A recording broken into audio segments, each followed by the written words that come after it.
I learned the price of doing the right thing on a Tuesday night at 7:42 p.m., sitting on a hard plastic chair in a community center. I was there to explain a routine budget issue when my name was quietly crossed out on the sign-in sheet. No one looked up. A man I trusted kept talking, flipping pages. My phone buzzed once in my pocket. I did not check it. That was the moment I understood. Everything I believed I was protecting was already being taken from me. I arrived at the community center early, the way I always did. The parking lot was still half empty, the asphalt marked with pale oil stains and last year's faded white lines. Inside, the air smelled like floor cleaner and burnt coffee. A volunteer was stacking blue plastic chairs into uneven rows, the legs screeching softly against the tile. It was Tuesday night, just after 7, and the monthly town hall meeting was supposed to start in 15 minutes. I took my usual seat along the side wall, close enough to hear everything, far enough not to draw attention. On my lap was a thin manila folder. Inside were 3 pages I had printed at home, double-checked, and stapled myself. Numbers, dates, signatures. Routine things. The kind of paperwork no one ever wanted to talk about, but everyone depended on. The sign-in table was set up near the entrance. A folding table, a clipboard, a black pen tied to it with a fraying string. I watched people come in, nodding at neighbors, exchanging comments about traffic, weather, high school football, normal things, safe things. When it was my turn, I stood, walked over, and reached for the clipboard. My name was already there, or rather, it had been there. A single line had been drawn through it. Not heavy, not angry, just one clean stroke of ink, as if someone had changed their mind at the last second and didn't feel the need to explain why. Underneath, another name had been written in smaller letters, squeezed into the margin. I paused for half a second, long enough to notice, not long enough to say anything. The volunteer smiled at me, the polite smile people give when they assume you know the rules better than they do. "You can just take a seat," she said. "We're about to start." I nodded and went back to my chair. At 7:42 p.m., the meeting was called to order. The microphone screeched briefly, then settled. The room filled with the low hum of attention. The man at the front cleared his throat. He was wearing a gray pullover and khakis, his reading glasses perched low on his nose. I had known him for years. We had exchanged holiday cards. He had eaten at my table. He began speaking without looking in my direction. "Tonight, we're going to address a few ongoing matters related to the shared properties," he said, tapping a stack of papers against the podium. "Some administrative updates. Nothing major. Nothing major." I opened my folder on my lap and aligned the pages with my thumb, a habit I had picked up back when I managed rental files for absentee owners. The numbers on the page were neat, clear. They told a simple story, if anyone bothered to read them. As he talked, he flipped through his own packet, page after page, moving faster than usual. Too fast. He skipped a paragraph, then corrected himself. Someone in the front row raised a hand and asked about a maintenance delay. He answered smoothly, confidently, the kind of confidence that comes from knowing no one is going to challenge you. My phone vibrated once in my pocket, just once. I did not take it out. I kept my eyes on the podium, on his hands, on the way his fingers tightened slightly when he reached a certain page. I knew that page. I had drafted it. Or rather, I had drafted the version that existed before this one. When he finally mentioned the issue I had come for, he summarized it in 2 sentences. He used different numbers, smaller numbers, safer numbers. No one objected. Why would they? The difference was subtle. It always was. A woman 2 rows ahead of me leaned toward her husband and whispered something. He nodded, satisfied. Someone else checked their watch. I waited. This was usually the part where I stood up, where I introduced myself, clarified a detail, explained the discrepancy. I had done it dozens of times before, in rooms just like this one. No drama, no raised voices, just facts. But my name had been crossed out. The man at the podium moved on. He thanked everyone for coming. He reminded us about next month's meeting. He smiled, folded his papers, and stepped away from the microphone. Applause followed. Light, polite, automatic. That was when I felt it. Not anger, not shock, something quieter, like the floor shifting a fraction of an inch under my feet. Enough to notice, not enough to make a sound. People stood, stretched, gathered their coats. The volunteer began collecting unused agendas from the back table. Someone bumped my chair and apologized without really looking at me. I smiled back, just as automatically. I closed my folder and slid it into my bag. As I stood, my phone vibrated again. This time, I took it out. One new email. No subject line. It was from an address I didn't recognize, but the attachment name caught my eye immediately. A string of letters and numbers followed by the word amended. I did not open it. Not yet. I walked toward the exit, passing the sign-in table again. The clipboard was still there. My crossed-out name was still visible under the fluorescent lights. No one had bothered to erase it. Outside, the night air was cool and smelled faintly of cut grass. The parking lot lights cast long shadows. I unlocked my car and sat for a moment before turning the key. Through the windshield, I could see the glass doors of the community center. The man in the gray pullover was laughing with someone, relaxed, untroubled. I checked the time on the dashboard clock. 8:06 p.m. I thought about how many evenings I had spent making sure things like this ran smoothly. How many forms I had filed. How many conversations I had had behind closed doors so that meetings like this could stay calm and brief and boring. I thought about the line through my name. On the drive home, I took the long way, past the strip mall and the closed movie theater, past the row of townhouses with identical porches and porch lights glowing warm against the dark. At a red light, my phone buzzed again. Another email. Same sender. Still no subject line. When I pulled into my driveway, the porch light was on. I did not remember turning it on that morning. Inside, the house was quiet. I set my bag on the kitchen counter, poured myself a glass of water, and finally sat down at the table. Only then did I open the attachment. The document looked familiar at first glance. The formatting was different, but the structure was the same. My eyes moved quickly, skipping ahead, scanning for the sections I knew best. By the third page, my mouth had gone dry. This wasn't a mistake. It wasn't a misunderstanding. It was a version of events where my role simply did not exist, where decisions had been made collectively and authority reassigned for efficiency. It was clean, legal, filed. I closed the laptop slowly. The house was still quiet. The refrigerator hummed. Somewhere down the street, a dog barked once and then stopped. I thought about the crossed-out name, about the calm way it had been done, about how easy it had been to sit there and let the meeting end without raising my hand. I finished my water and stood up to rinse the glass. At that moment, I knew something with absolute certainty. The story I thought I was part of had already been rewritten, and if I didn't decide how to respond, I would spend the rest of my life reading a version of events where I was nothing more than a footnote. The next morning, I woke up at 5:18 a.m., the same way I always did, before the alarm had a chance to go off. The house was still dark, the kind of quiet that only exists before other people's schedules begin to intrude. I lay there for a moment, staring at the ceiling fan, listening to the soft ticking of the wall clock in the hallway. Routine had always been my anchor. I believed in it the way some people believed in prayer. By 5:30, I was in the kitchen, coffee brewing, toast warming.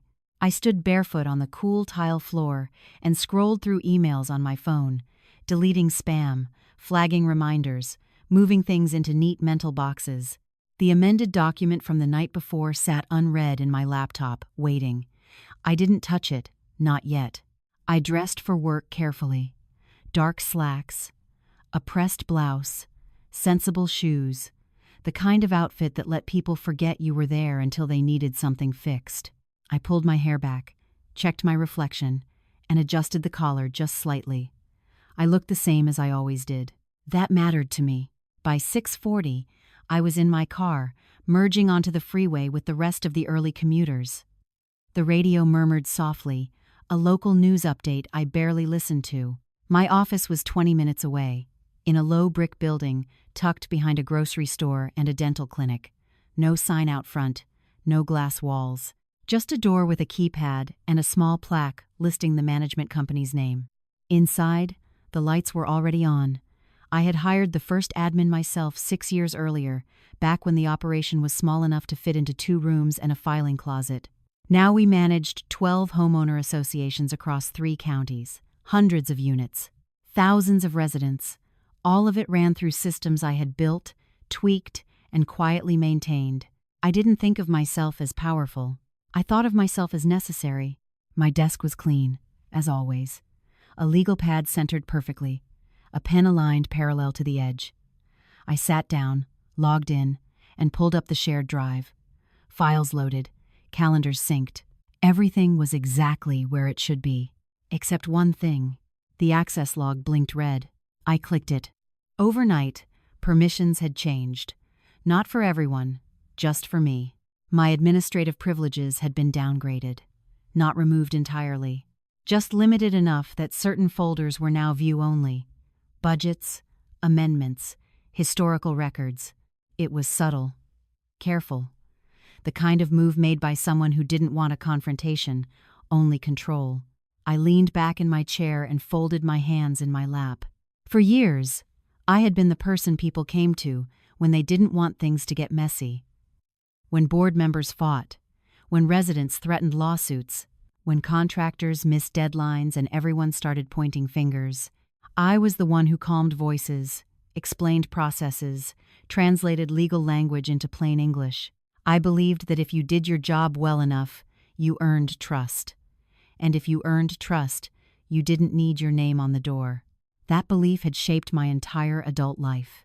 I grew up in a house where stability was treated like a luxury. My mother worked 2 jobs. My father left early. We learned quickly that reliability was currency. If you showed up on time, did what you said you would do, and didn't cause trouble, people kept you around. So I built a career on being indispensable without being visible. When I joined the management firm, it was supposed to be temporary, a stopgap between bigger plans. But one association turned into 2, then 5, then 12. Board presidents started calling me directly instead of the company owner. Lawyers CC'd me on emails for clarity. Accountants asked for my input before finalizing reports. I never corrected them. At home, my family praised my work ethic without really understanding what I did. At holidays, someone would inevitably ask, "So, you're still doing that property thing?" I would smile and nod, pass the potatoes, change the subject. It was easier that way. The community center meeting the night before hadn't felt like an attack at first. It felt like an adjustment, a logistical decision, something I could live with. But as the morning wore on, small things began to stack up. A contractor called, confused about a change order I hadn't approved. A board member emailed asking why she hadn't been included in a vote she knew had happened. An invoice came through with a signature block that wasn't mine, for a vendor I had previously flagged. Each time, I answered calmly. Politely, I fixed what I could. By noon, my coffee had gone cold. I finally opened the amended document. This time, I read every word. The language was careful, neutral. It cited efficiency, streamlining, realignment of responsibilities. My role was described as supportive, advisory, non-decision-making. Authority had been shifted to a newly formed subcommittee. Names were listed. Mine was not. I recognized every signature. These were people I had helped, people whose mistakes I had quietly corrected, people I had covered for when deadlines slipped and budgets ran thin. None of it was illegal. That was the brilliance of it. It was clean. I closed the file and sat still for a long moment. There was a time when this would have devastated me, when I would have taken it personally, wondered what I had done wrong, replayed conversations in my head late into the night. Instead, I felt something else. Clarity. Not about them, about me. I had built systems that allowed this to happen. I had trained people to rely on my work without acknowledging my authority. I had chosen convenience over visibility, peace over position. In my effort to keep everything running smoothly, I had made myself easy to remove. At 2:17 p.m., My phone rang. A family member. I let it go to voicemail. At 3, I sat in on a staff meeting I no longer technically needed to attend. The conversation flowed around me. Decisions were referenced that I had not been part of. When someone asked a question that only I could answer, there was a pause. Someone else filled the silence with a guess. I did not correct them. That evening, I drove home as the sun dipped low, painting the sky in soft orange streaks. The neighborhood looked the same as it always had. Lawns trimmed, cars in driveways, porch lights flicking on one by one. Inside my house, I kicked off my shoes and set my keys down carefully, as if placement still mattered. I reheated leftovers and ate standing at the counter, scrolling through messages I didn't respond to. Later, I sat at the dining table with a legal pad. At the top, I wrote one sentence. What do I actually control? Underneath, I began to list things.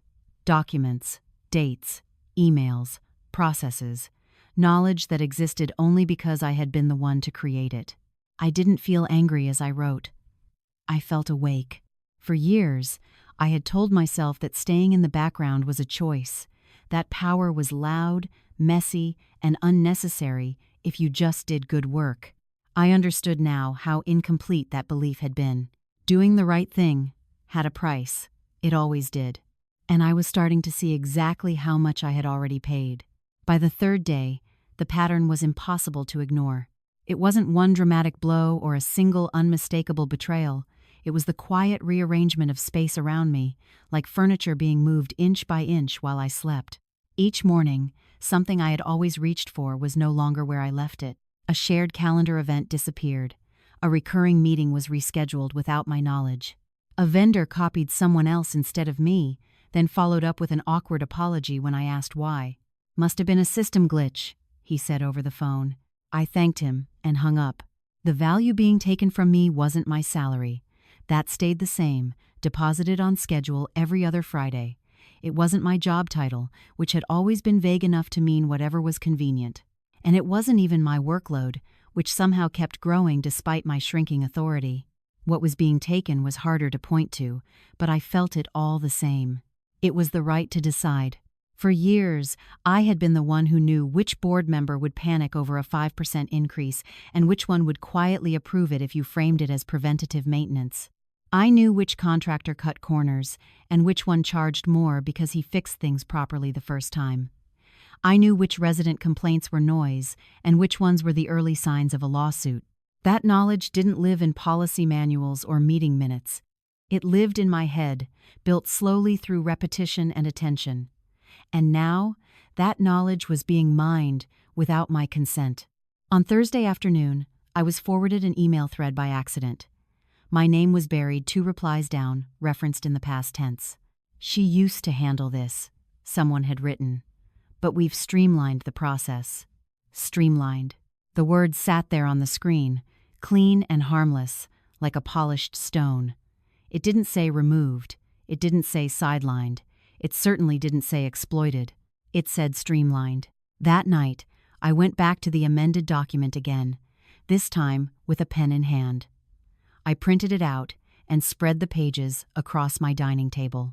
I read slowly, underlining phrases, circling clauses, drawing arrows between sections that didn't quite line up. What struck me wasn't what the document said, but what it assumed.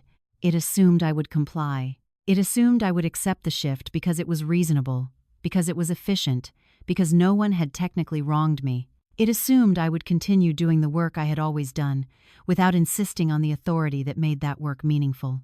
And maybe that assumption wasn't entirely unreasonable.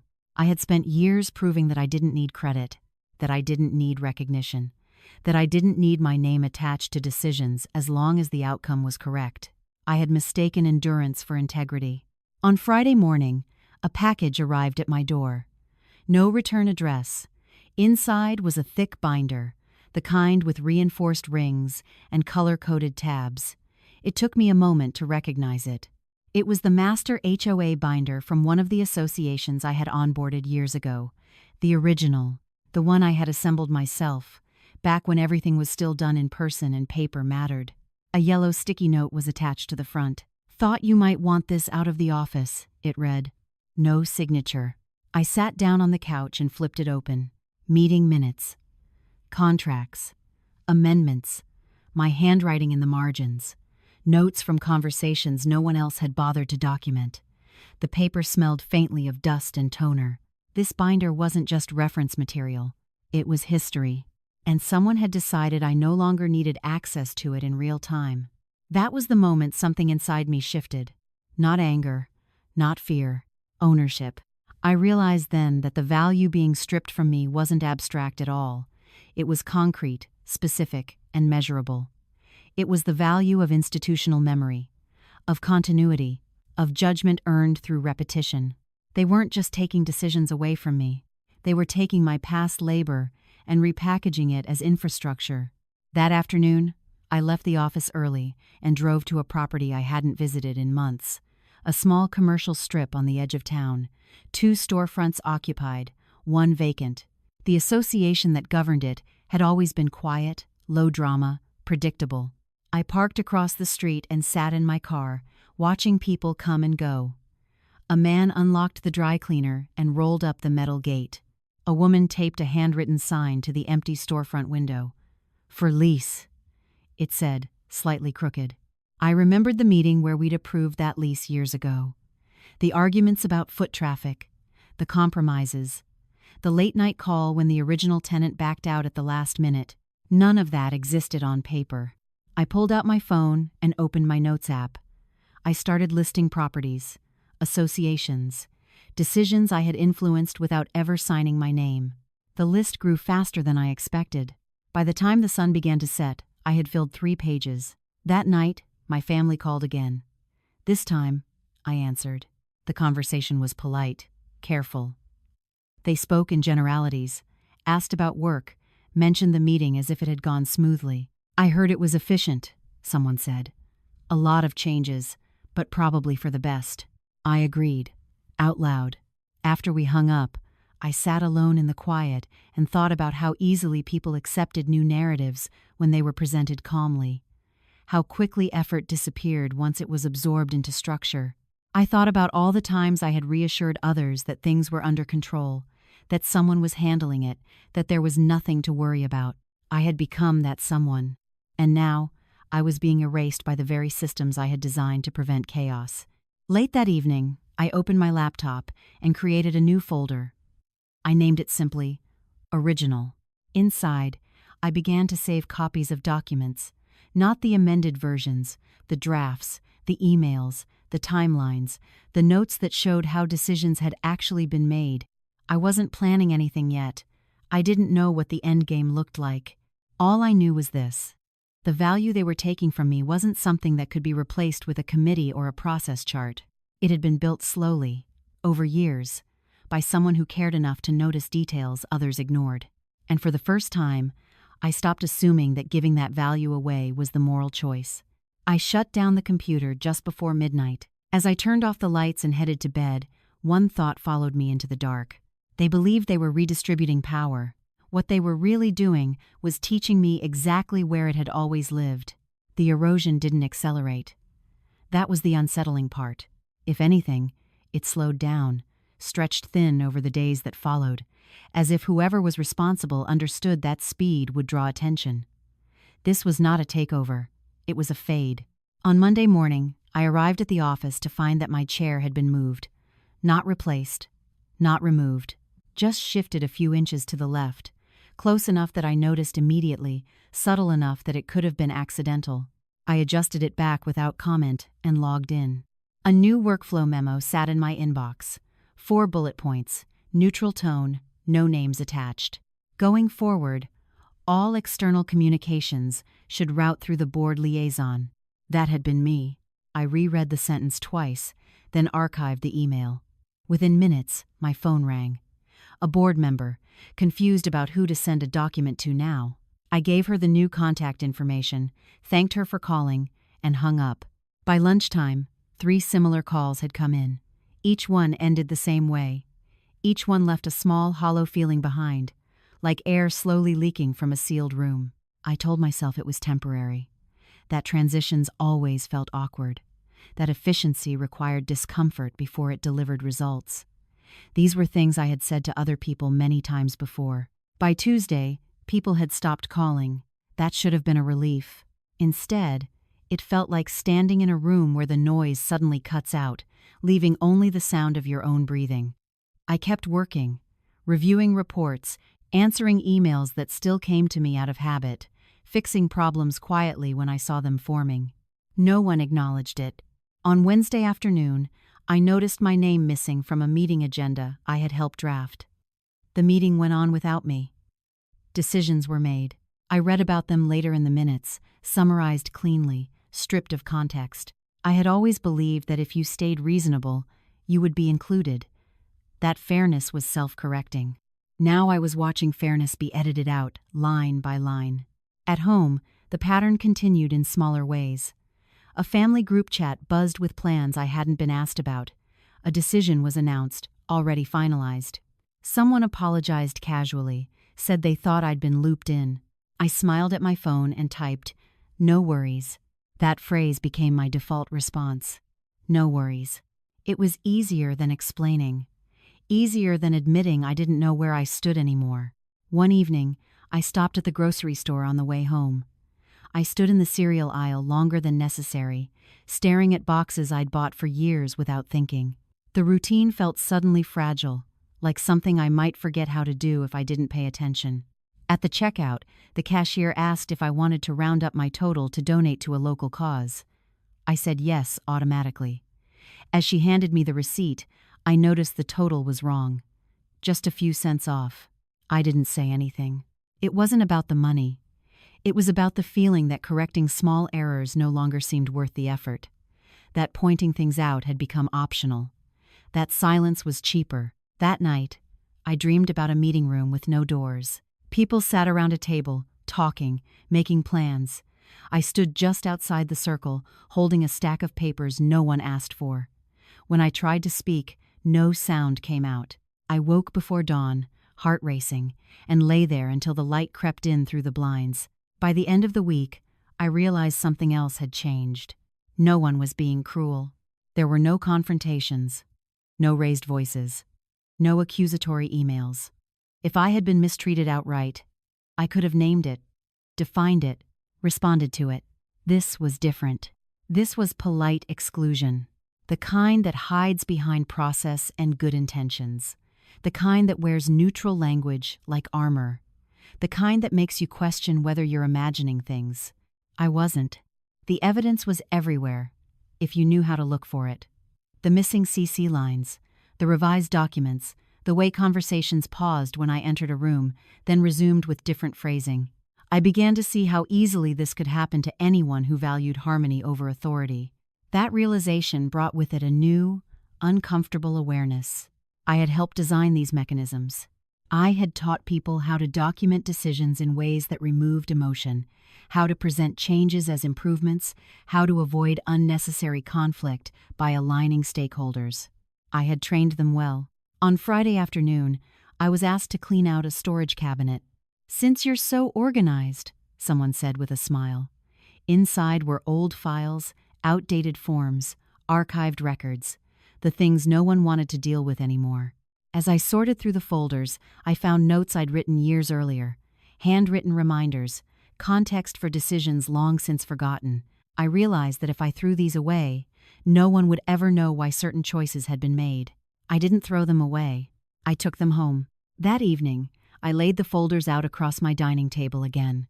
The growing stack of originals, drafts, and notes formed a quiet, undeniable record of my involvement, of my presence. For the first time, I allowed myself to ask a question I had avoided for years. What if being agreeable wasn't the same as being ethical? What if my silence, my willingness to smooth things over, had allowed others to step into roles they hadn't earned? The thought made me uncomfortable. It challenged the version of myself I preferred, the one who believed she was above power struggles, untouched by ego. But discomfort, I was learning, was information. Late that night, as I filed another document into the original folder, I felt something close to resolve settle in my chest. Not urgency, not anger, recognition. The erosion I had experienced wasn't accidental. It was a consequence of systems that rewarded visibility and authority over labor and continuity. Systems I had navigated successfully until I stopped insisting on my place within them. I turned off the lamp and sat in the dark for a moment. They hadn't pushed me out. They had simply stopped holding space for me. And I was beginning to understand that waiting for space to be offered was no longer an option. By the following week, the story had settled. Not my story, the shared one. The version people repeated without thinking, because repetition has a way of turning assumption into fact. I heard it in fragments, carried casually through conversations I was no longer part of. She stepped back to focus on operations. We needed clearer leadership. It just made sense to streamline. On pressed. Each sentence was delivered with the same calm certainty, as if these decisions had emerged naturally, without friction, without cost, as if everyone had agreed. At the office, I became something like background noise, still present, still functional, but no longer central. People asked me logistical questions, not strategic ones. They thanked me for my help the way you thank a system that works, not a person who built it. One afternoon, I overheard a conversation in the hallway.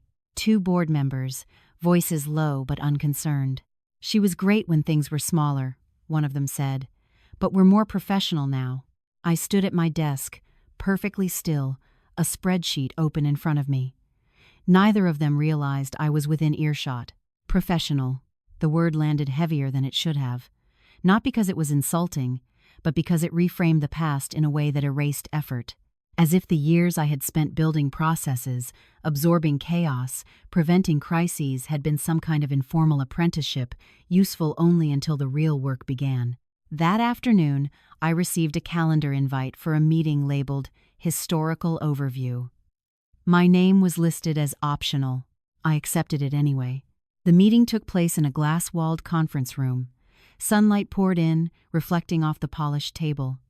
I arrived early, out of habit, and chose a seat near the end. As people filtered in, they greeted me politely, then turned back to their conversations. When the meeting started, the facilitator smiled and thanked everyone for coming. She began with a brief recap of the association's growth, using slides I recognized immediately. They were based on reports I had written years ago, reformatted, updated, stripped of attribution. She spoke confidently about milestones, about turning points, about lessons learned. At one point, she gestured toward a chart and said, "This was when we really got our footing." I remembered that moment vividly. The panic, the late nights, the emergency calls. None of that made it into the slide. When questions were asked, answers came from people who hadn't been there. Their responses were polished, plausible, incomplete. No one corrected them. Neither did I. I took notes instead. Not because I needed them, but because writing grounded me. It gave my hands something to do while I watched my own history being retold by others. After the meeting, someone clapped me lightly on the shoulder. "You must be relieved," he said. "All that responsibility off your plate." I smiled and thanked him. At home that evening, I sat at my kitchen table and replayed the day in my mind. Not the events themselves, but the feeling beneath them. The sense of being slowly written out, not through malice, but through consensus. This was what social erasure looked like in polite environments. No confrontation, no villain, just a quiet agreement that the story worked better without you in the center. I thought about how often I had participated in similar revisions, nodding along when narratives were simplified, when complexity was inconvenient. I had told myself it was practical, necessary. Now I was on the other side of that practicality. The phone rang. A family member again. This time, the tone was cheerful. "We're thinking of restructuring some things," she said, "just to make it easier for everyone." I asked what she meant. "Oh, you know," she said lightly. "Roles, responsibilities, nothing personal, nothing personal." It was the phrase of the week. After we hung up, I opened the original folder on my laptop. It was growing, not dramatically, just steadily. A quiet accumulation of context, proof, memory. I added notes from the meeting.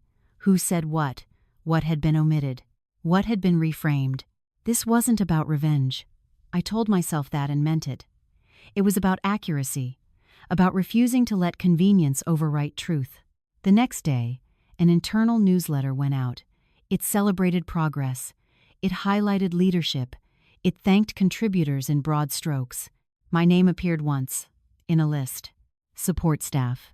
I stared at the screen longer than necessary. Support staff. I closed the email and went back to work. As the days passed, the social dynamics shifted further. Invitations stopped coming. Decisions were announced, not discussed. I was informed after the fact, always politely, always with the implication that this was what I wanted. I began to understand how easily people accept silence as consent, how quickly they stop asking once you stop insisting. And I saw something else, too. The people stepping into the center weren't malicious. They weren't scheming villains. They were ordinary, well-intentioned individuals, responding to incentives, filling space that had been left open. The real conflict wasn't between me and them. It was between the story I had told myself about fairness and the reality of how power actually moved. One evening, as I was sorting through old files, I came across an email thread from years ago. A crisis had been narrowly avoided. Legal exposure, financial risk. The board had been panicking. I had stepped in, coordinated responses, consulted attorneys, calmed everyone down. At the end of the thread, the board president had written, "We're so lucky to have you." I had replied, "Happy to help." That exchange felt like a hinge point now. A moment where gratitude had been expressed, then allowed to dissipate without being anchored to structure. I had confused appreciation with protection. Late that night, I sat back and considered my options. I could confront people directly, demand recognition, insist on reinstatement. It would create discomfort. It might even work. But something about that approach felt wrong. It would frame the issue as personal, emotional, a clash of egos. What was happening wasn't personal. It was systemic. The story had shifted because the system allowed it to, encouraged it even. If I wanted to respond, I needed to do so in a way that addressed the system itself, not the individuals benefiting from it. That realization brought a strange sense of calm. For the first time since the meeting at the community center, I stopped reacting and started observing, watching how decisions flowed, where authority was assumed, how language softened actions that carried real consequences. I was no longer inside the story. I was standing just outside it, close enough to see the seams. And I understood now that stories only hold power as long as everyone agrees to tell them the same way. I didn't know yet how I would change the narrative, but I knew one thing with certainty. The version of events where I faded quietly into the background was not the final draft. The first real crack appeared on a Wednesday afternoon, disguised as a routine notice. It arrived by mail, not email. A white envelope with the association's return address in the corner slipped halfway under my front door sometime between noon and 6. I noticed it only because it wasn't where the rest of the mail usually landed.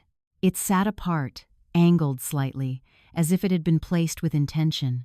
Inside was a single page, a tax assessment summary for one of the properties I had managed since the beginning. I recognized the parcel number instantly. I had memorized dozens of them over the years without trying. The number at the bottom of the page was wrong. Not dramatically wrong, not enough to trigger an audit or a panic, just enough to raise a question if you knew what you were looking at. The assessed value had dropped by a margin that didn't align with any recent improvements or depreciation schedules. No explanation was provided. No footnote. Just a revised figure and an effective date. I sat at the kitchen table and read it again, then a third time. The change itself wasn't the problem. Assessments fluctuate, markets shift. What bothered me was the timing. The effective date fell 2 weeks before the amended document had been filed, before my access had been reduced, before my name had been crossed out on the sign-in sheet. I pulled my laptop closer and opened my files. The original valuation was there, exactly as I remembered it. The documentation was complete. The math checked out. There had been no reason to revise it. And yet, someone had. Quietly, I checked the county records next. Public information, accessible to anyone. It took a few minutes to navigate the site, But when I found the relevant filing, my stomach tightened. An amended submission had been made. Not by me. Not even by someone in my department. It had been submitted under the authority of the newly formed subcommittee. The revision lowered the property's value just enough to justify a reallocation of reserve funds. I leaned back in my chair and stared at the screen. This wasn't a misunderstanding. It wasn't a clerical error. It was a decision. A small one, on paper. The kind that rarely drew attention. But decisions like this didn't exist in isolation. They created ripples. They affected budgets, maintenance schedules, long-term planning, and they required someone to sign off. I checked the signature. It wasn't forged. It was legitimate. But it belonged to someone who had never, in all the years I'd worked with them, shown any interest in assessment details. That was the first moment I felt something sharp cut through the calm I'd been cultivating. Not panic. Suspicion. I printed the document and placed it next to the amended agreement. Then I pulled out the master binder that had been returned to me and flipped to the relevant section. The original valuation notes were there, in my handwriting. Dates, justifications, context. I lined the pages up side by side. The difference was subtle, but it was deliberate. That evening, I didn't cook. I poured a glass of water and sat at the table long after the sun went down, papers spread out in front of me like pieces of a puzzle I hadn't known I was assembling. I thought back to the meeting at the community center. The way the issue had been summarized in 2 sentences. The smaller numbers, the calm delivery. At the time, I'd assumed it was simplification. Now, I saw it for what it was. Preparation. The next day, I went into the office early and logged in before most people arrived. My limited access still allowed me to view certain historical logs. I navigated carefully, following trails I knew existed because I had designed them. Change history, version control, metadata. It didn't take long to find what I was looking for. Over the past month, several small adjustments had been made across different properties. Minor valuation tweaks, reclassified expenses, timing shifts, each one defensible on its own, each one signed by someone else. Together, they formed a pattern. Resources were being repositioned. Authority was being exercised quietly, without discussion. And the common thread was that none of these changes required my involvement anymore. They had waited until I was out of the way. I closed the logs and sat back, hands resting flat on the desk. For the first time since this had begun, I considered the possibility that what was happening wasn't just about control or ego, it was about leverage. These weren't reckless decisions, they were calculated, designed to move assets without drawing attention, to create new baselines that would be difficult to challenge later. And I knew exactly how hard it would be to unwind them. I had built the processes that made these changes seem ordinary. At lunch, I walked to a small cafe down the street and sat alone by the window.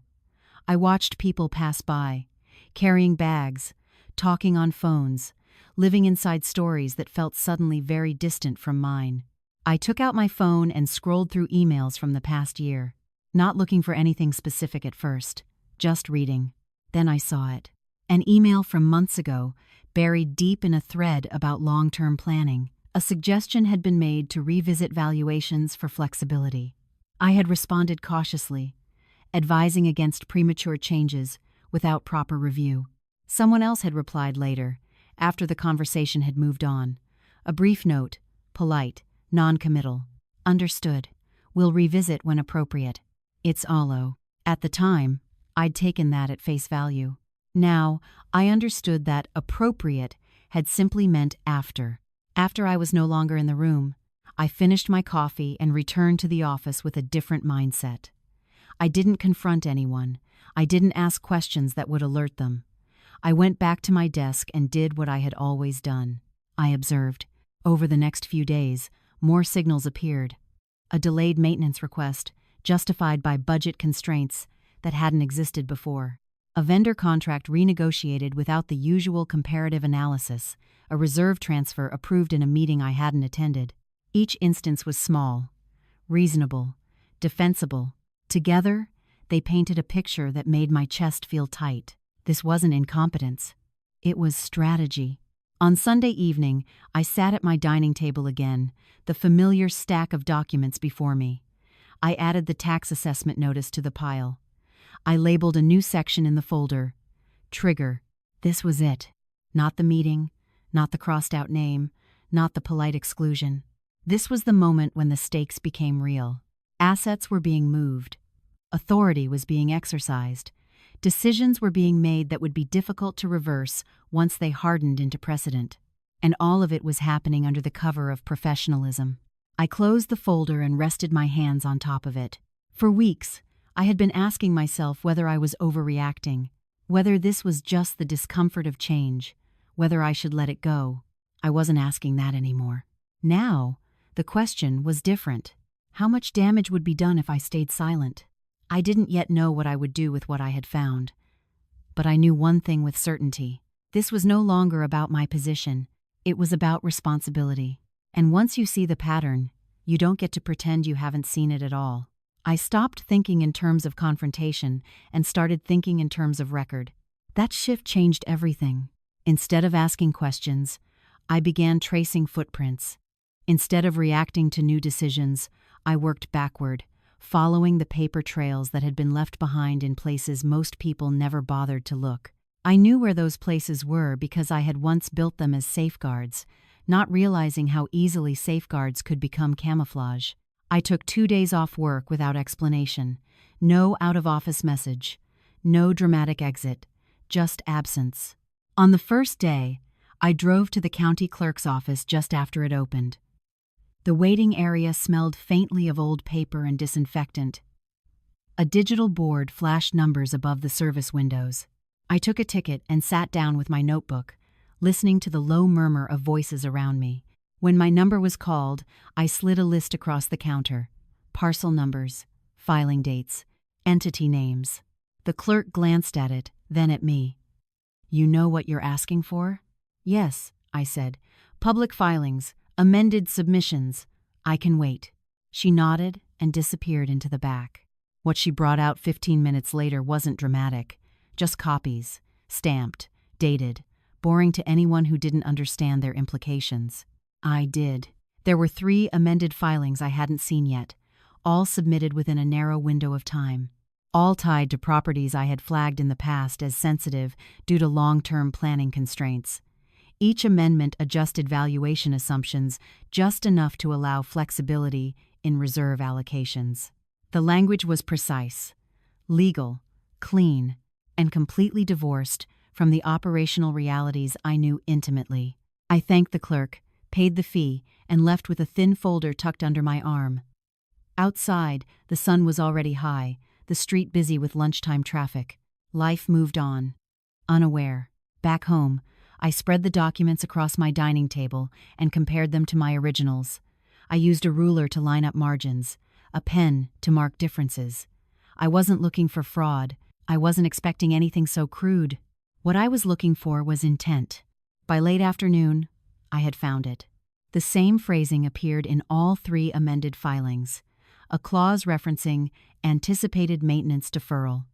It was vague, open-ended, and entirely unjustified given the condition reports on file. Those reports had been mine. I pulled them up next. Photos, notes, contractor assessments, all indicated the opposite. Maintenance had been deferred in the past precisely to avoid long-term costs. These amendments reversed that logic without acknowledging the risk. Someone had rewritten the narrative. On the second day, I turned my attention inward. I logged into the office systems I could still access and began exporting metadata. Not content. Metadata. Timestamps. User IDs. Edit histories. I didn't rush. Rushing leaves traces. The pattern became clearer with each file. Amendments were created as drafts, reviewed internally, then finalized during narrow windows when I was either out of the office or deliberately excluded from meetings. Access permissions had been adjusted temporarily, then restored.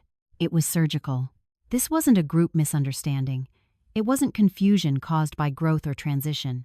It was coordination. I found an email chain I had missed before. It wasn't addressed to me. It wasn't even about me. But it referenced a concern I had raised months earlier and dismissed it gently, citing revised priorities. What caught my attention wasn't the content. It was the attachment, a budget projection I had never approved. I opened it and felt a slow, steady heat rise behind my eyes. The numbers weren't wrong. They were rearranged. Costs moved from one column to another. Timelines shifted. Reserves presented as surplus. On paper, it worked. In reality, it created exposure. This was the kind of maneuver that looked responsible until it didn't, until something broke, until a resident sued, until an audit asked why decisions had been made without proper review. And when that happened, the people making those decisions would point to the documentation. Documentation that no longer included me.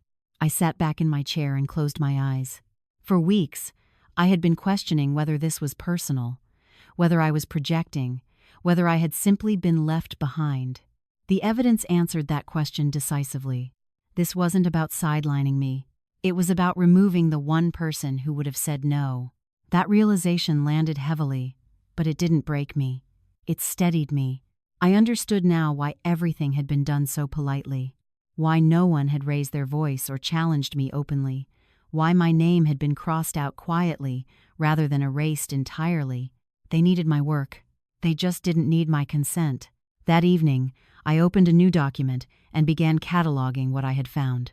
Not in narrative form, in bullet points, dates, filings, names, changes, implications.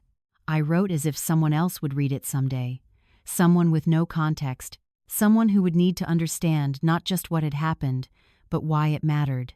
I wasn't building a case. I was building a map. As I worked, something else became clear. None of this violated the law outright. That was the genius of it.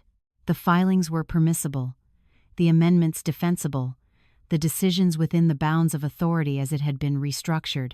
This wasn't illegal behavior. It was opportunistic.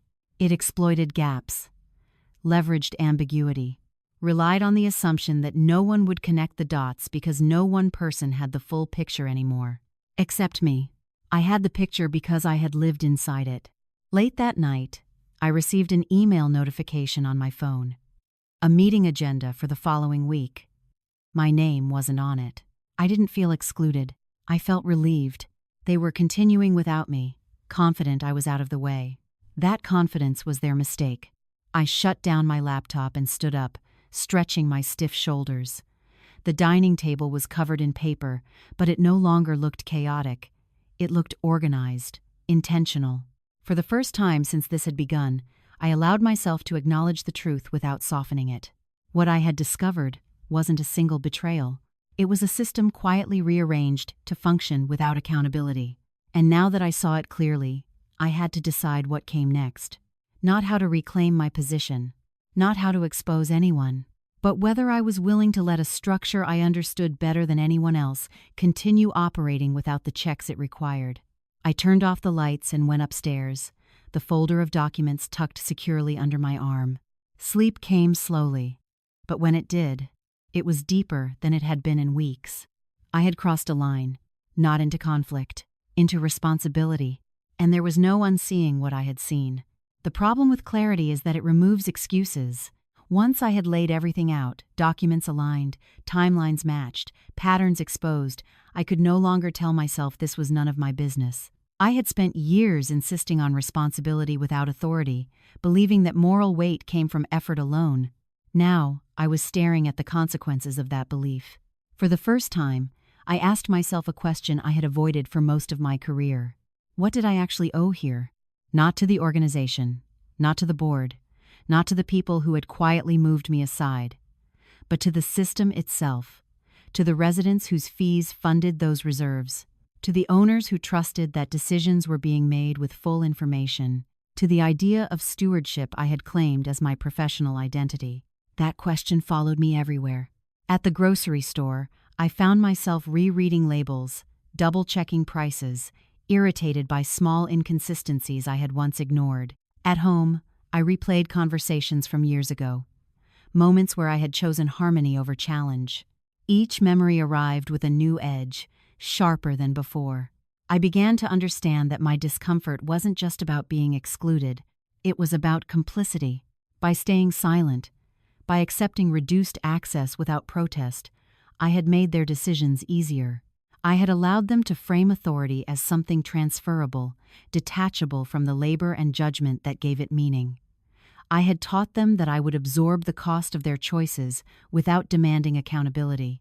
That realization was harder to sit with than anger would have been. Anger offers direction, blame, release. This offered none of that.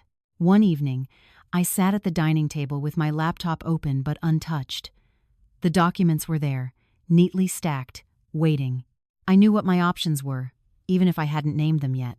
I could go directly to the board, lay everything out, demand reinstatement, authority, recognition. The evidence supported me. The moral high ground was clear. It would also turn this into a personal conflict. They would apologize, promise adjustments, frame it as a misunderstanding, and even if I won, the system itself would remain intact, quietly rewarding the same behavior in the future. I could resign, walk away cleanly, leave them with the mess they were creating and the consequences that would eventually follow. That option was tempting. It appealed to the part of me that was tired of being responsible for outcomes I no longer controlled. But resignation felt like abdication. The third option was the most unsettling. I could let things continue exactly as they were while making sure the right mechanisms were triggered.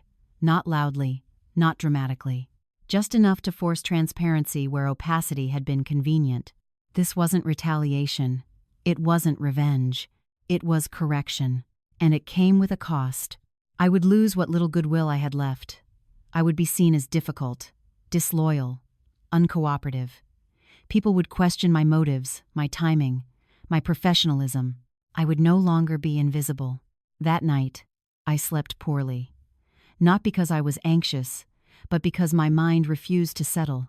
Every time I drifted toward rest, a new angle surfaced, a new implication, a new responsibility. By morning, I was exhausted and resolved.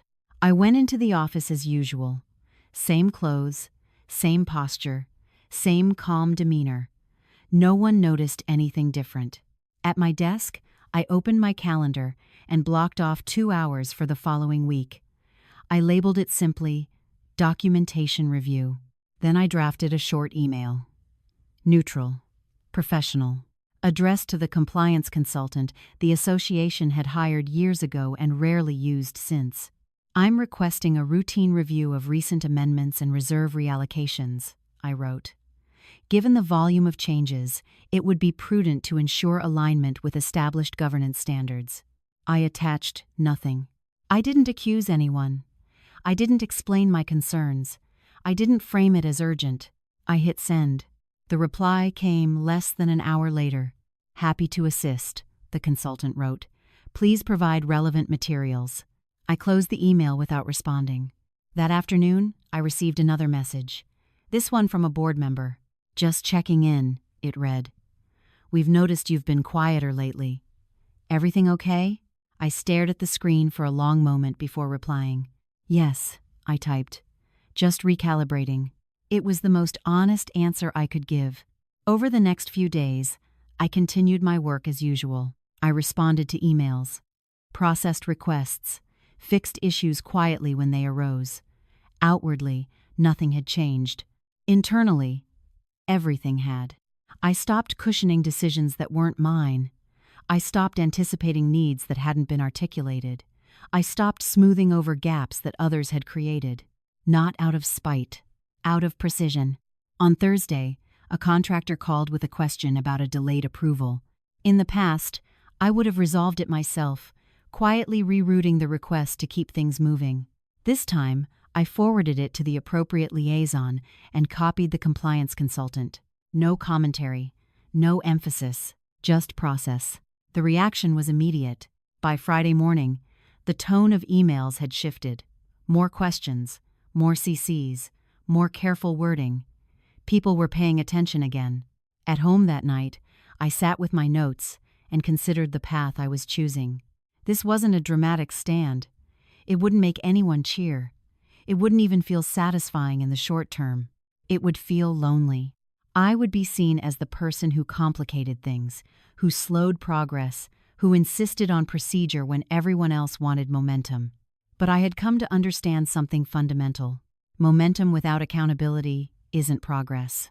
It's drift. And drift, unchecked, always leads somewhere unintended.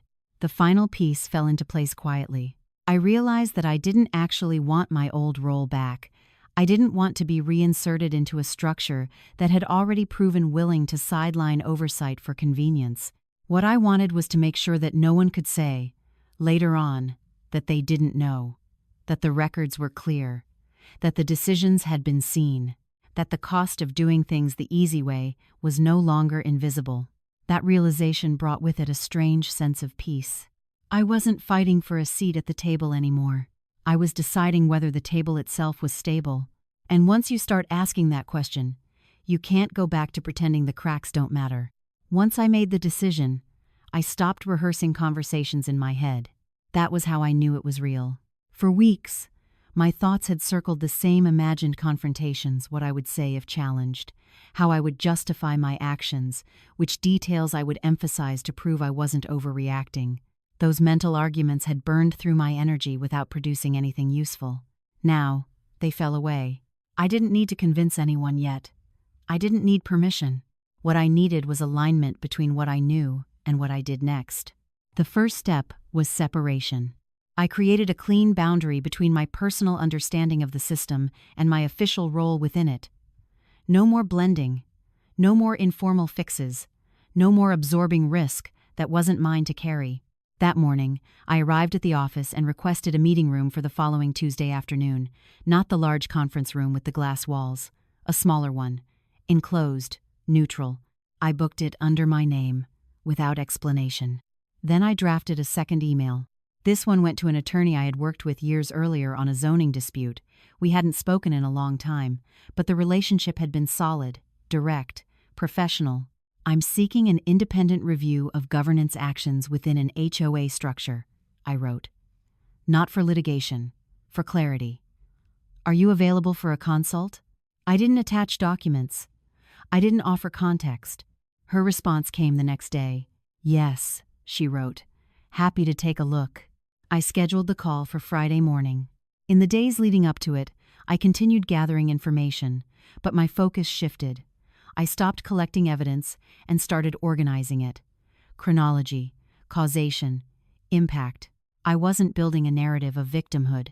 I was assembling a timeline of decisions.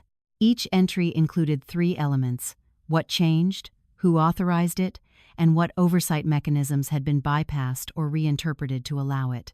Seeing it laid out that way stripped the emotion from it. What remained was structure. On Friday, I took the call from my home office. The attorney's voice was calm, measured. She asked me to walk her through the situation without editorializing. I did. When I finished, there was a pause. You're right, she said finally. This isn't illegal. I nodded, even though she couldn't see me. But, she continued, it's exposed. And more importantly, it's brittle. She explained what that meant in practical terms. How decisions made without full disclosure often held until the first real stress test. How audits didn't just look for fraud, they looked for governance breakdowns. How liability didn't require bad intent, only demonstrable negligence. What are you hoping to achieve? She asked. I thought carefully before answering. I want the system to correct itself, I said, without me standing in the center of it. She was quiet for a moment. That's harder, she said, but not impossible. She outlined options. None of them involved public accusations or dramatic gestures. They involved triggers, reviews, documentation requests, formal processes that existed precisely for moments like this. Once you activate them, she said, you won't control the outcome. I understand, I replied. When the call ended, I sat still for several minutes, absorbing what I had just agreed to. This wasn't about reclaiming power. It was about releasing control. That afternoon, I drafted a third email. This one went to the compliance consultant again, this time with attachments, carefully selected, limited in scope, enough to warrant review without signaling alarm. I'm requesting confirmation that recent amendments align with fiduciary standards, I wrote. Given the scale of reserve movement, An independent assessment would be appropriate. I sent it and closed my laptop. Within an hour, my phone rang. A board member. His tone was friendly, but tighter than usual. "Just wanted to check," he said. "Is there something we should be concerned about?" I kept my voice even. "I don't know yet," I said. "That's why I asked for a review." Silence on the line. "Well," he said finally, "we've handled things internally so far." "I know," I replied. "This is just an extra layer." He agreed quickly. Too quickly. After we hung up, I felt the first real tremor of consequence. The shift was subtle but immediate. Emails became more formal, language tightened, decisions slowed. People asked questions they hadn't bothered with before. I didn't interpret this as fear. I interpreted it as awareness. On Tuesday afternoon, I sat alone in the small meeting room I had reserved. The table was bare, no papers, no laptop, just my notebook and a pen. One by one, people joined.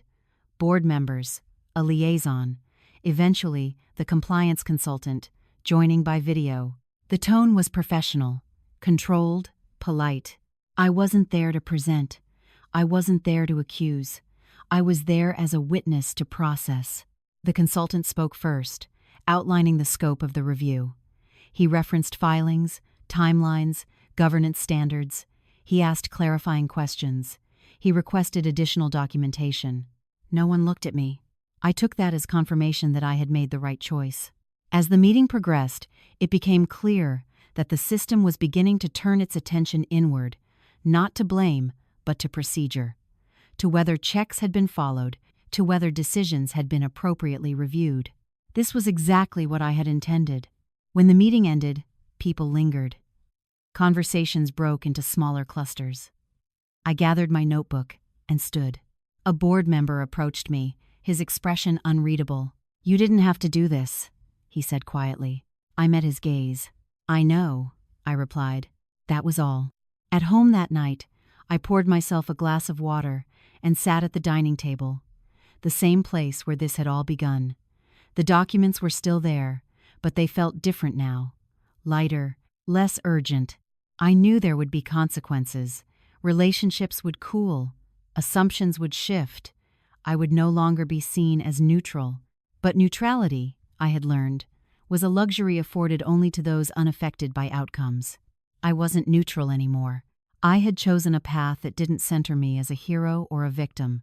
It didn't guarantee vindication or restoration.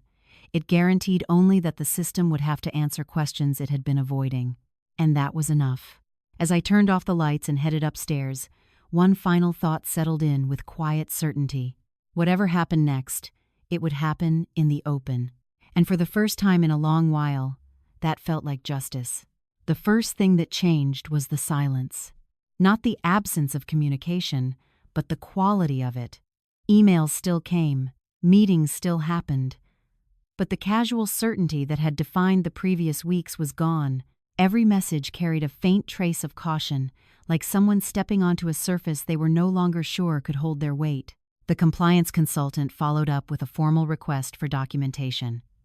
It was routine in tone, precise in scope, no accusations, no implications, just a list of items tied to specific dates and decisions. I forwarded the request without comment. Within hours, replies began to arrive. Attachments, clarifications, carefully worded explanations. People were cooperating, but not eagerly. Each response felt measured, as if written with an invisible audience in mind. Which, in a way, it was. I stayed out of the exchanges as much as possible. When I was copied, I acknowledged receipt and nothing more. I did not offer context unless asked. I did not volunteer interpretation. I let the documents speak for themselves. This restraint was deliberate. I had learned that the most effective way to expose imbalance wasn't to point it out, but to remove the buffers that had been absorbing it. For years, I had been that buffer, translating, explaining, softening. Now, I was stepping aside. By midweek, the consultant scheduled follow-up interviews.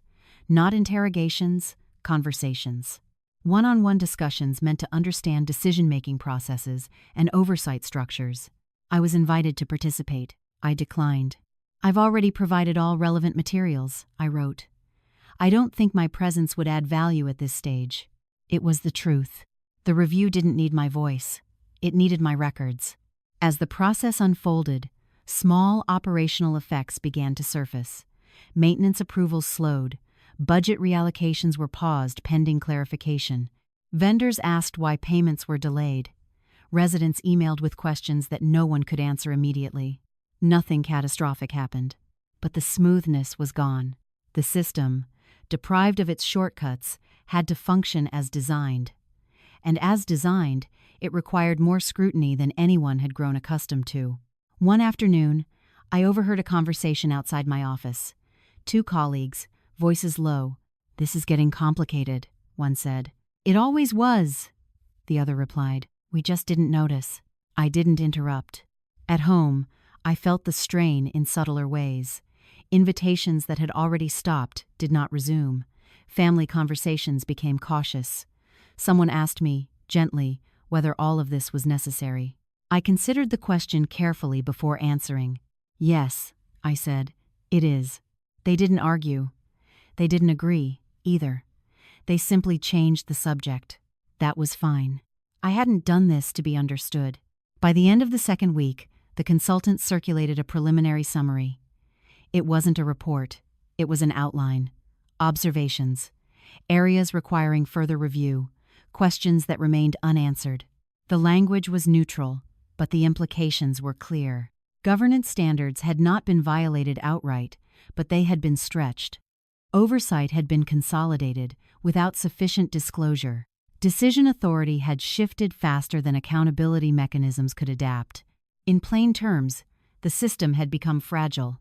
The summary recommended corrective actions, additional disclosures, temporary holds, a formal audit of reserve movements to ensure alignment with fiduciary obligations.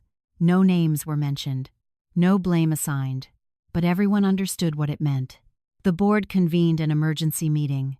I was not invited. That didn't bother me. I knew what would be discussed. I knew what questions would be asked. I knew that the narrative they had relied on, efficiency, streamlining, progress, no longer held. The following morning, a memo went out to all stakeholders. It announced a pause on certain initiatives, pending review. It emphasized transparency, commitment to best practices, responsible stewardship. My name was not mentioned. It didn't need to be. Later that day, a board member stopped by my office. He stood in the doorway, hands in his pockets, not quite meeting my eyes. "This has gotten bigger than we expected," he said. I nodded. "That happens," I replied. He hesitated, then spoke again. "You could have handled this differently." "I know," I said. There was a long pause. "Are you trying to make a point?" he asked. I thought about it. "No," I said finally. "I'm trying to make sure we don't make one." He frowned, not entirely understanding, and left without another word. As the days passed, the effects continued to ripple outward. External auditors were notified. Legal counsel reviewed documentation. Long-term plans were reassessed. The system was doing what systems are supposed to do when pressure is applied. It was correcting. This was not satisfying in the way confrontation might have been. There were no apologies, no acknowledgments of wrongdoing, no dramatic reversals. There was only adjustment. And adjustment, I had come to understand, was more durable than drama. At the end of the third week, I received an email from the compliance consultant. "Thank you for your cooperation," it read. "Your documentation has been instrumental in clarifying several key issues." I read it once and archived it. That night, I sat at my dining table again, the familiar place where so many decisions had taken shape. The folder labeled Original sat closed beside me. I didn't open it. I didn't need to anymore. The documents had served their purpose. They had shifted attention from personalities to processes, from intentions to outcomes. I had not reclaimed authority. I had not exposed anyone. I had not secured my position. What I had done was remove the illusion that this system could operate safely without full accountability. And that, I knew, would outlast any individual role. As I turned off the lights and prepared for bed, a thought crossed my mind that surprised me with its calmness. This wasn't the end. It was the moment after which things could no longer return to how they had been. The system had been forced to look at itself. And once that happens, something fundamental changes. Whether people like it or not, the offer came quietly, the way most things did now. It arrived in my inbox late on a Thursday afternoon, sandwiched between a vendor inquiry and an automated system alert. The subject line was neutral: role clarification. I almost missed it. I didn't open it right away. I finished what I was doing first, closed out a report, sent a brief reply to the vendor, shut down my computer properly. Only then did I click. The message was longer than necessary, carefully phrased, collaborative in tone. It acknowledged recent developments and expressed appreciation for my institutional knowledge. It proposed a revised position, one that would restore some authority, formalize my role, and place me back into a decision-making capacity. Not the same as before. Higher, more visible, with safeguards. On paper, it was generous. I leaned back in my chair and read it again. They weren't apologizing. They weren't admitting fault.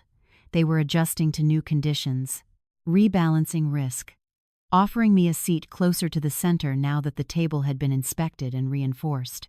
This was the moment I had imagined, once upon a time. The recognition, the validation, the quiet acknowledgement that my presence mattered. And yet, as I sat there, I felt no rush of satisfaction, only a deep, unexpected hesitation. I closed the email and stood up, pacing the length of my office. The late afternoon sun slanted through the windows, casting long shadows across the floor. Outside, traffic moved steadily, indifferent to my internal debate. For years, I had believed that fairness meant eventual recognition, that if you did enough, gave enough, absorbed enough, someone would notice and correct the imbalance. Now they had, and the correction felt incomplete. The proposed role would give me authority, but within the same structure that had proven willing to erase me once. The same incentives, the same blind spots, the same reliance on individual restraint rather than systemic accountability. I imagined accepting, sitting at the table again, speaking up when necessary, carrying the weight of decisions with my name attached this time. I imagined the relief of being seen, and then I imagined the next transition, the next moment of convenience, the next time efficiency demanded a sacrifice. Would I trust this system then? The answer came faster than I expected. No, that realization didn't feel triumphant. It felt sober, heavy, like setting something down after carrying it too long. I replied the next morning, thanked them for the offer, acknowledged the intent, declined. I didn't justify my decision. I didn't explain my reasoning in detail. I simply stated that I believed the organization needed to complete its corrective process without my direct involvement in leadership. I wished them well. When I hit send, my hands didn't shake. The response came quickly. Surprise, confusion, a request to talk. I agreed to a brief meeting. We sat across from each other in a small conference room, the same one I had reserved weeks earlier. The board representative looked tired, not defensive, just worn down by the weeks of review, adjustment, scrutiny. "Why turn this down?" he asked.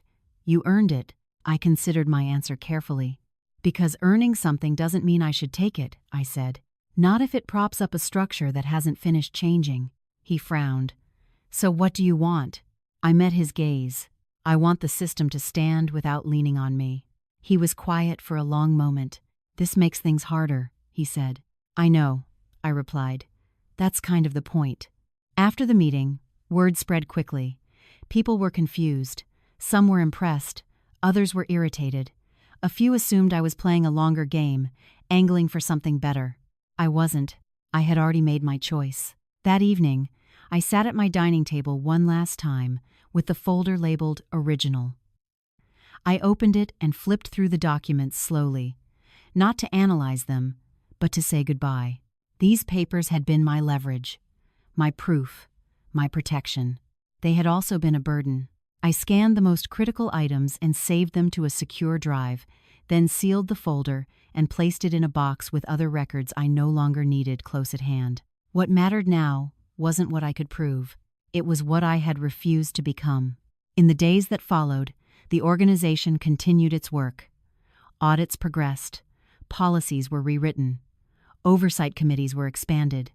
Decisions slowed, then steadied. They didn't ask me to return. I didn't expect them to. I had stepped out of the narrative they were still rewriting. At home, my life adjusted in small ways. My schedule loosened. My evenings grew quieter.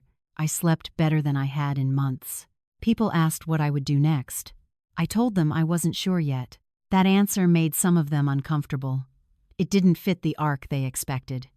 No victory, no defeat, no clear moral. But I had come to understand something important. Justice doesn't always look like reclaiming what was taken.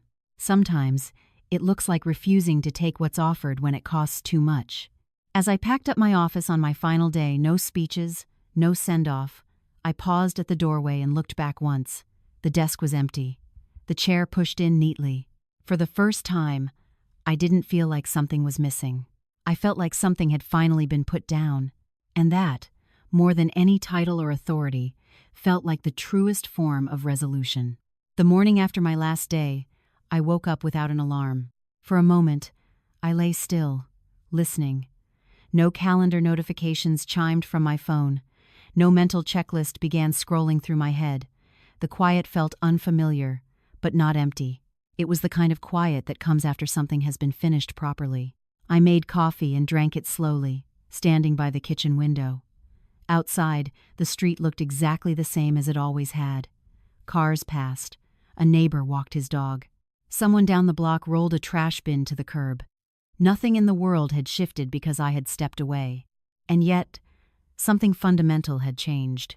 For years, I had measured my worth by how necessary I was to other people's systems, how often my phone rang, how many problems quietly disappeared because I had intervened before anyone else noticed them forming. Letting go of that metric felt strange at first, like setting down a weight I had forgotten I was carrying. Later that morning, I packed my laptop into a bag and drove to a small public library a few towns over. It wasn't a grand decision, just a place I hadn't been before. I sat at a long wooden table near a window and opened a blank document. For the first time in a long while, I wasn't documenting what had already happened. I was outlining what might come next. The skills I had relied on for so long didn't vanish when I left that organization. The ability to read systems, to see how decisions connected, to understand where accountability thinned and risk pooled, those things were still mine. They always had been. Over the next few weeks, I began consulting independently, quietly, selectively, not for organizations looking to move faster, but for those trying to rebuild trust after things had gone wrong. I helped them audit processes, clarify roles, and design governance structures that didn't rely on one person's willingness to absorb the cost of everyone else's comfort. I didn't advertise much. Word traveled the way it always does when something is genuinely useful. At night, I slept without the old tension in my shoulders. On weekends, I walked longer routes through my neighborhood, noticing details I had rushed past before.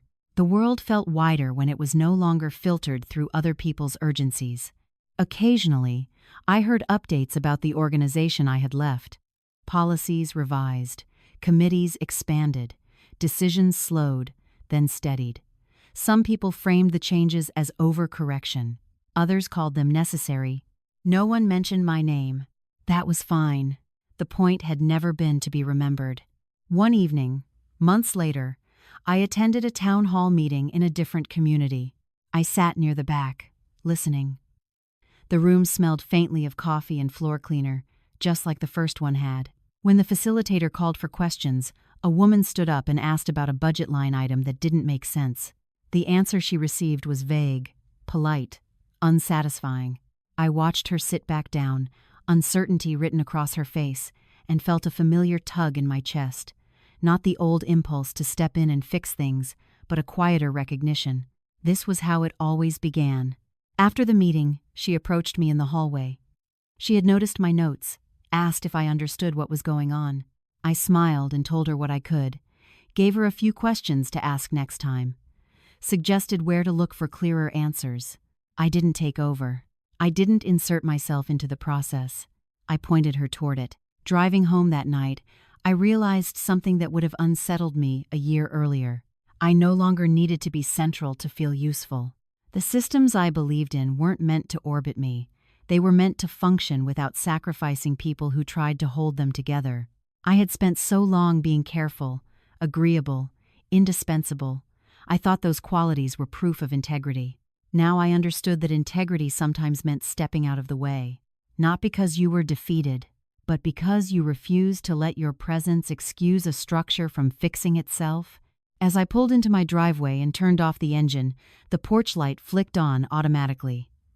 I sat there for a moment, hands resting on the steering wheel, breathing in the quiet. I hadn't won anything in the way stories usually define winning. I hadn't exposed villains. I hadn't reclaimed power. I hadn't been publicly vindicated. What I had done was simpler and harder. I had stopped allowing my silence to be used as consent. I had chosen not to anchor myself to a version of fairness that depended on my willingness to disappear. And in doing so, I had stepped into a life where my work, my judgment, and my boundaries belonged to me alone.